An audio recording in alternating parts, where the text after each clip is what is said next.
So where do we go from here? What's the next steps that you would see? David? Well, there was a law passed in this country which basically set a new direction. And regardless as to what happens with that law, the change has already occurred. Healthcare is going to become patient-centric and primary caregiver-centric. No longer will everything be disconnected. It will be much more cohesive. In fact, there's a chapter in the book called the 80-20 chapter. And that's probably one of the chapters that a lot of people are going to be interested in. Explain what that means. Well, it's kind of the chapter I use in the cocktail conversation when I'm trying to describe healthcare. Health and the transformation of it. Healthcare is about 17.2% of the Americans' GDP. Mm-hmm. So rounded up to 20%.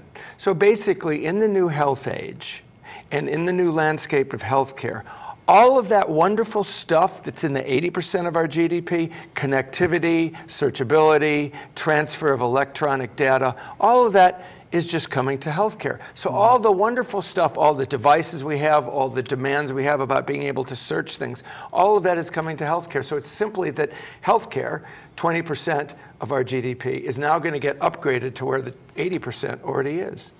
And a perfect example of that would be, let's look at your financial records. Mm-hmm. In today's banking system, you can be in the great state of Florida, travel to California for vacation, and if you're a banking client of a national bank, or even if you're not, you can put your ATM card into a machine, access your money, go into a bank teller's office or a branch office, access your financial information.